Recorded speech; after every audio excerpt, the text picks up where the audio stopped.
More now on our main story today. Labour calling for a ban on MPs holding directorships or consultancies in the wake of the latest cash for access scandal. Two former Foreign Secretaries, Jack Straw and Sir Malcolm Rifkin, are being investigated by Parliament's standards watchdog after being filmed by undercover journalists offering their services to a fake Chinese company.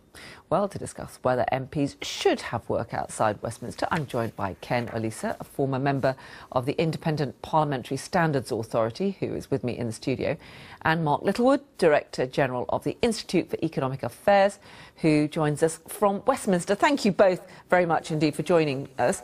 Ken, let me talk to you, first of all, as somebody who's had a role directly overseeing some of the behaviour of MPs. Do you think, given this latest scandal, it's now time to say that MPs should simply not have second jobs? The short answer to that question is no. I think the decision about whether an MP should earn more money than just the basic salary is for the electorate.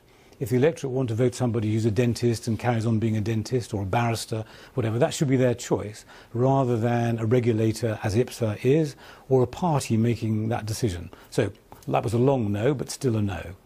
OK, let me just speak to Mark Littlewood on that issue. Are you happy for MPs to carry on having other jobs, given that it does seem to have thrown up yet another furore, which is causing a lot of soul-searching at Westminster? Oh, well, not only am I happy for members of Parliament to have other jobs, I'd positively welcome it. It seems we spend an awful lot of time complaining about the Westminster Village and the political elite and how it's completely detached from the real world.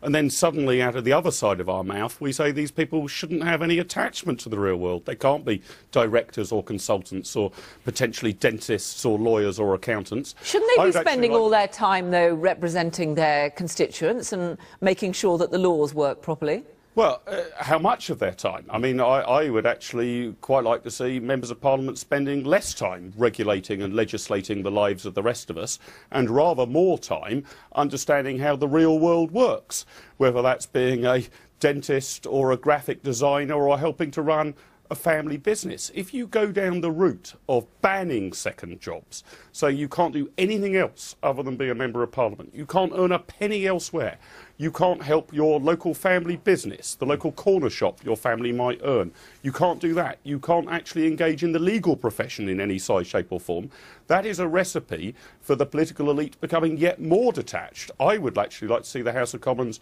reflect how business and Britain and civil society genuinely operates, rather than to further isolate and sort of put in formaldehyde the 650 people who work just around the corner from where I'm sitting. But Ken, isn't there a danger that if you do go down that route, you're going to have a lot more angry constituents? Well, then they won't vote for the MPs, and that's the power of democracy. I think the danger is this debate goes away from the people and gets managed by somebody else in the Westminster bubble. And underlying it all is another myth, which is that being an MP is a full-time job. Now, when I was at Ipswich, I used to say it's not a full-time job. They would get cross with me because they say you don't know how hard I work. That's not the point. The minute an MP is asked whether they'd like to become a junior minister or a senior minister, guess what? They do that and they remain an MP. Ergo, it can't be a full-time job. So they've got capacity, and as we've just heard, they should use that capacity to connect with the rest of us. So when you look at what's going on here, is this simply a case of people who have at least brought into question whether or not they've broken the rules? They both insist they've done absolutely nothing wrong. Or is there a case for tightening up the rules? I think there's a very fine line which has to be policed, and we'll hear as the facts come out in these two examples, between using your parliamentary position to earn money and using your talents otherwise to earn money. Somebody who uses their parliamentary position is abusing being a member of Parliament, and that can't be right. But, you know, a dentist isn't abusing his or her abilities to be a parliamentarian, and so that's a different issue. So I think if these two men, and it'll be interesting to see what the facts are, have actually used their positions as MPs to try to earn money, that's clearly wrong. That rule exists. If, on the other hand, they're saying, well, when I've stepped down as an MP, I'd like to have a job and I want to use my skills doing something else, that's also allowed, and there are rules for that. And Mark, just to pick up on that, if we go down the route which you're suggesting and you encourage MPs to do all sorts of other things, isn't that inevitably going to lead to conflicts of interest and inevitably at least the appearance that our MPs are influenced by the people who are paying them rather than just carrying out the views of their constituents? There is a danger of that, but I think that goes to the rules that govern transparency. Yeah. You know, for example, if a member of Parliament, to use an example just given by Ken, is a practising dentist, then it's possible that if legislation is brought forward to the House of Commons about how we regulate dentistry, that they've got, if you like, some skin in the game, and that should be declared, and their constituents should know that, as should the rest of us.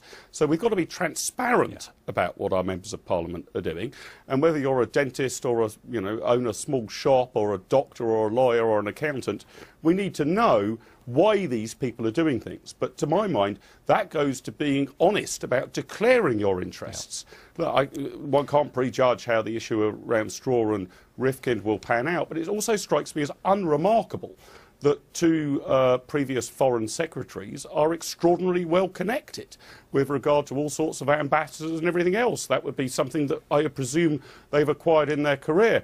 As long as it's transparent, as long as you know what the interests of your Member of Parliament is, as long as you know why they might be doing this, as long as that person is honest about whether they've got any stake in what they're voting on, I say then just bring it on and let's actually try and reconnect Westminster to the real world of Britain, rather than to put it all in a bubble in which they can't talk to anybody, do anything else, speak to anybody else, or hear from anybody else. Okay, and Ken, Alyssa, just a quick final comment from you on that, because in this case, of course, both of them say that all their outside interests were declared, but Mark Littlewood talks about MPs being connected to the real world. Many people in the real world would say, well, listen, MPs are getting in excess of £65,000 a year. They should jolly well be able to live on that. Well, and then don't vote for them. And the transparency point is so key. We are the only country in the world where you can go onto an internet site and see how much your MP has spent on everything from toilet paper through to employing their spouse. So we don't need to vote for the people who are doing things we don't like. I think transparency is the answer, not more rules, and absolutely not banning second jobs. OK, Ken,